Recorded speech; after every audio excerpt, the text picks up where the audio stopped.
बहू, अब रसोई अलग नहीं होगी।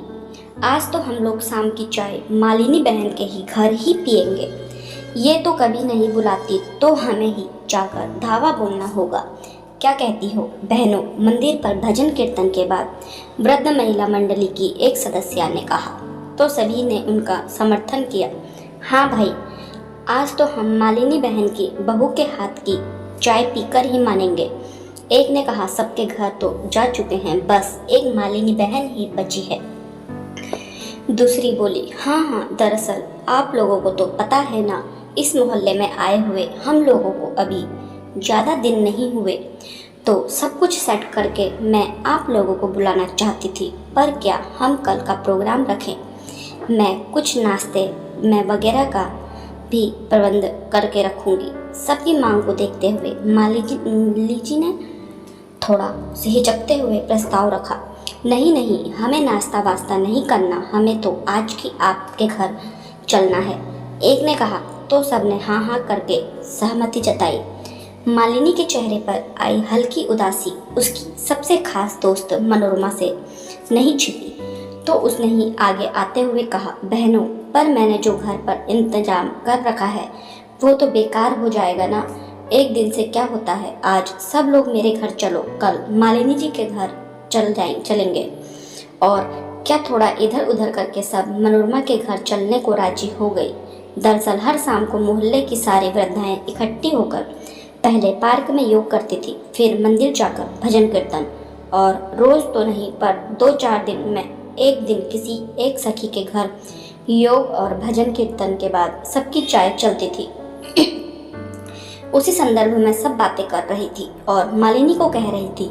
मठरी नमकीन और भुजिया के साथ चाय का लुत्फ उठाकर जब सारी सहेलियां विदा हो गई तो मालिनी ने मनोरमा की तरफ मुखातिब होते हुए प्यार से कहा धन्यवाद सखी, मुझे कल तक की मोहलत दिलवाने के लिए। तो उसी प्यार से मनोरमा ने मालिनी से पूछा मालिनी जी, मैंने आपको पहले दिन ही जब देखा था तो मुझे आप में अपनी बड़ी बहन की छवि दिखी थी, और उस दिन से ही मैं आपके करीब आने लगी थी और आप मुझे अच्छी लगने लगी थी। मुझे आप एक बहुत सुलझी हुई और व्यवहारिक महिला लगती हैं, पर मन में उत्सुकता सी हो गई है कि क्या कारण है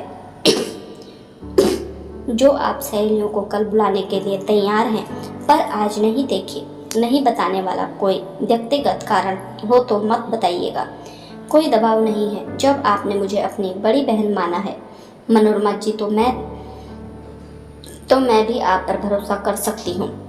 दरअसल कल बेटे बहू और बच्चे अपने नानी घर जाने वाले हैं किसी के जन्मदिन पर, तो कल मैं उसका किचन यूज कर सकती हूँ ना। उसका किचन आपका किचन समझी? नहीं बहन, मेरे कमरे के साथ ही अटैच एक छोटा सा स्टोर है जिसे मैं किचन के तौर पर यूज करती हूँ। मेरी बहू हद से ज़्यादा अनुशासन और सफाई पसंद है, और आप तो जानती हैं ना कि इस उम्र में उतनी सफाई और मेंटेनेंस नहीं हो पाती। उस पर से मैं अक्सर बीमार भी रहती हूँ। थोड़ी देर पर चाय और खाने की तलब होती है क्योंकि मैं डायबिटीज़ हूँ। तो बहू ने मेरे कमरे के साथ वाले स्टोर को मेरा किचन बना दिया। अब मैं जब जो मन चाहे बना सकती हूँ, खा सकती हूँ। साथ ही बहू के बार बार मांगने का भी झंझट नहीं है। पर यह तो हमारे घर की अंदरूनी व्यवस्था है ना, इसका खुलासा सबके आगे करना सही तो नहीं लगता ना बहन। इसलिए मैंने सोचा जब सब सहेलियां कल आएंगी तो मैं स्टोर में ताला लगा दूंगी और बहू के किचन में ही सबकी चाय नाश्ता बनाकर बाद में उसे साफ कर दूंगी, ताकि सांप भी मर जाए और लाठी भी न टूटे। आप समझ सकती हैं बहन, अभी तक तो आप मुझे अच्छी लगती थी, पर इसके बाद तो मेरे मन में आपके प्रति इज्जत और बढ़ गई है।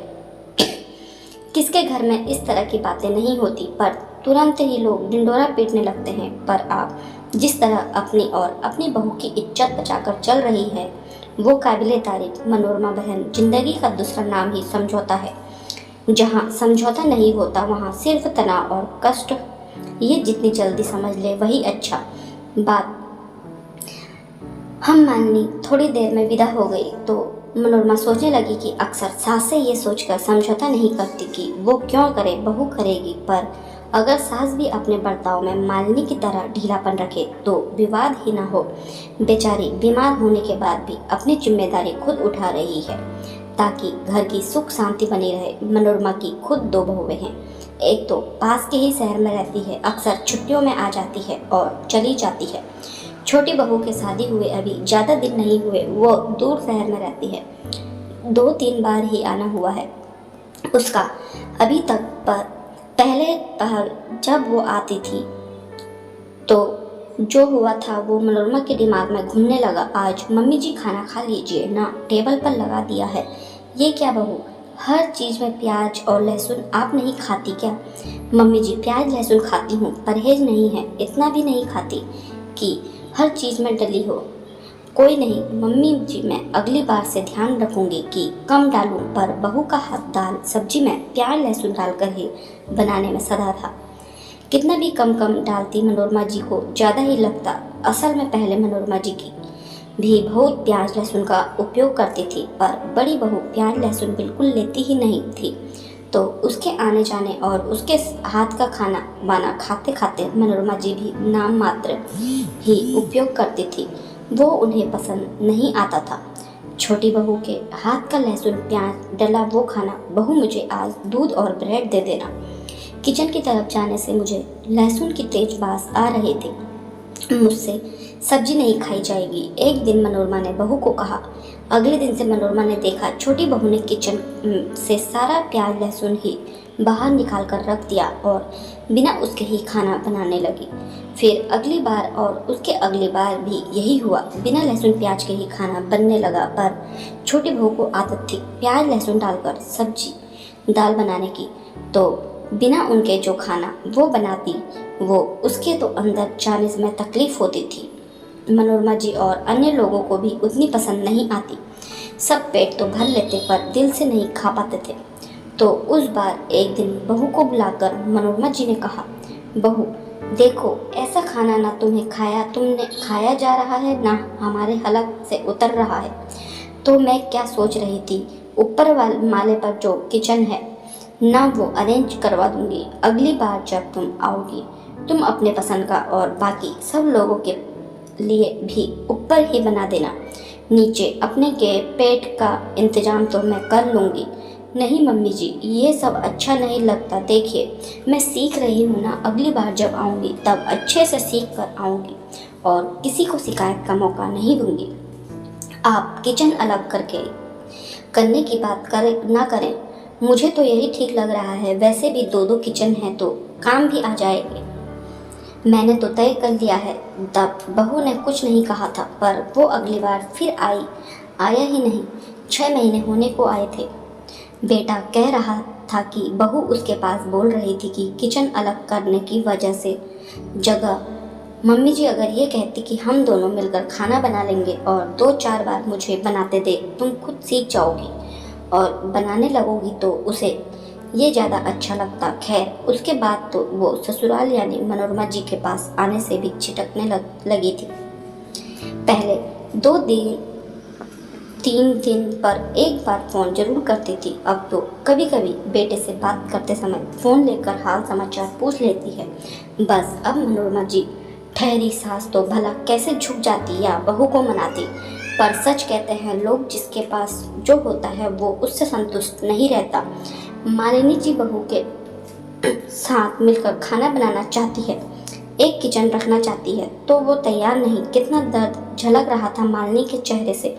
बेटे बहू के साथ होकर भी इस उम्र में सब कुछ खुद करती खाती है, जबकि उनकी सेहत भी खराब रहती है और उनकी बहू उनके साथ किचन रखना चाहती है तो वो ही अलग करने पर तुली है। छोटे बेटे बहू कई बार उसे अपने पास भी बुला चुके हैं, पर वो उसी चक्कर में नहीं जाती कि वहाँ तो बहू का साम्राज्य होगा और वही प्याज लहसुन का चक्कर। छोटे कितने दिन हो गए तुम्हारा और बहू का चेहरा देखे, आ जाना एक बार। थोड़ी ही देर बाद मन में उठते विचारों के ज्वार के बीच मनोरमा ने अपने बेटे को फ़ोन लगाया। एक बार नीना से बात कर लूँ मम्मी, फिर बताता हूँ आपको। बात कराना मेरी बहू से मैं ही बोलती हूँ। क्यों बहू मेरी बात का इतना बुरा मान गई? वैसे मानती हूँ मैं गलत थी जो किचन अलग करने जैसी छोटी बात कर गई, पर तुम कह देती ना मुझसे कि किचन अलग करने की जगह अगर आपकी आप भी मुझे बिना प्याज लहसुन वाला खाना बनाने सिखा दें तो ज़्यादा अच्छा होगा। ना मम्मी जी, मैं कहना चाहती थी, पर क्या सास भी गलत होती है? बहू ये अलग है, मानती नहीं, और शायद तुम कहती तो मैं उस वक्त बुरा भी मान जाती, पर अनुभव और दुनिया देखकर बहुत बातें खुद ब खुद समझ में आ जाता है।